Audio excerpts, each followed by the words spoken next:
2004లో నాన్న విజయంలో ముఖ్య పాత్ర పోషించారు మీరు. నాన్న వెంటే నడిచారు ఎన్నికల్లో మీరు. 2009కి ఎందుకు నడవలేకపోయారు? ఎందుకు మీరు దూరం అయిపోయారు అప్పుడు? ఎస్ బయటికి వెళ్ళిపోయారు కదా. 2004లో నాన్నగారు పిసిసి ప్రెసిడెంట్గా ఉండేవాళ్ళు.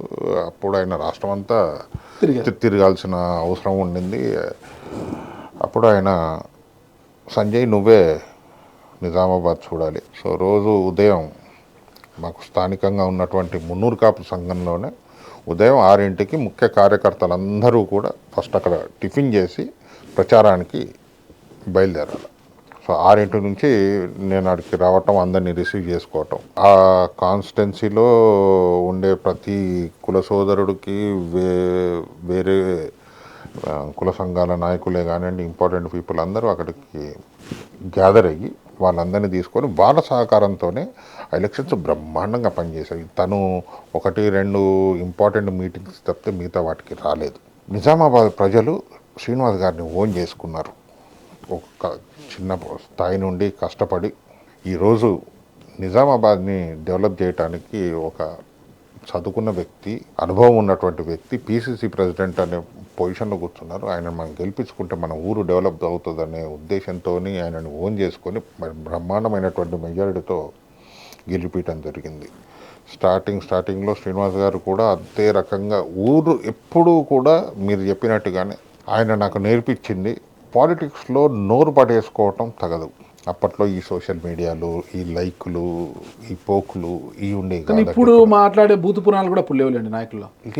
అంటే నేను చెప్తున్నాను, నాకు తెలిసినంత మటుకు ఈ లైకులకు ఆ పోకులకే ఎక్కువ మంది అట్రాక్ట్ అయ్యి అలా మాట్లాడితేనే జనానికి నచ్చుతుందని అట్లా మాట్లాడుతున్నారు. కానీ అన్ని డాష్లే కదా, అన్ని డాష్లే. సో ఆ డాష్లు పెడితేనే ఎక్కువ ఇవి వస్తున్నాయి అనే ఉద్దేశంతోనే వాళ్ళు అట్లా మాట్లాడుతున్నారని నా పర్సనల్ ఫీలింగ్. Okay okay. ఒకవేళ ఆ పోకులు లైక్ అటెన్షన్ పెరుగుతుంది, అందరు అటెన్షన్ పెరుగుతుంది, అందుకనే చేస్తున్నట్టున్నారు. కానీ ఇవి ఒకప్పుడు లేవు, రేపు ఉండకపోవచ్చు. కానీ మనిషి క్యారెక్టరు, అతని పద్ధతి చరిత్రలో మిగిలిపోతుంది. చిన్న వాటి కోసము వాటిని పాడు చేసుకోవటం కరెక్ట్ కాదనేది నా పర్సనల్ ఒపీనియన్. మా నాన్న నాకు నేర్పించేది కూడా అదే.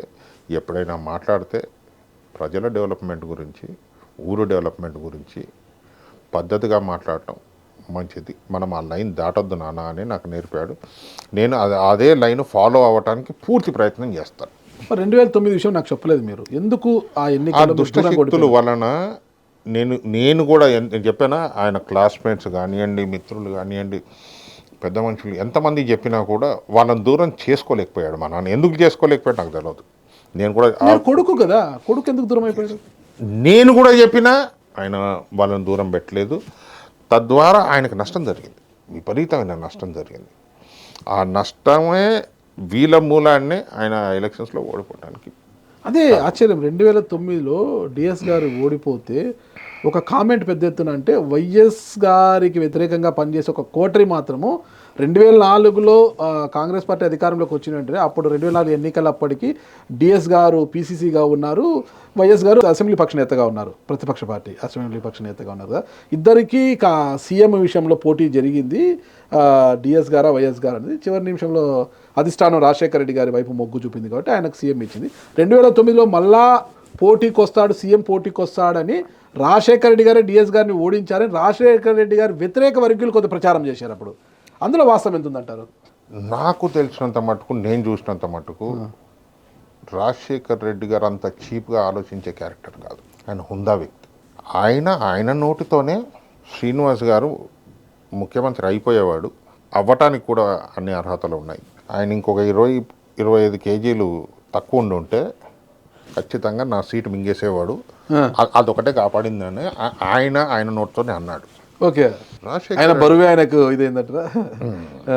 అటువంటిది ఏదో చీప్ టాక్టిక్స్ ప్లే చేశారని ఎవరో అన్నారంటే నా మనసు అంగీకరించట్లేదు. ఓకే ఓకే, అటువంటి పని చేయాల్సినటువంటి అవసరం కూడా లేదు. ఇద్దరు డిఎస్ వైఎస్ శ్రీమతి సోనియా గాంధీ గారికి 2 కన్నులాగా. సో వాళ్ళిద్దరూ కలిసి పార్టీని కోఆర్డినేషన్తో, ఒక మంచి కాంబినేషన్తో పవర్లోకి తీసుకొచ్చారని నేను నమ్ముతాను. ఇటువంటి వాటిలో అది నిజం పెద్దగా లేదనేది నా అభిప్రాయం.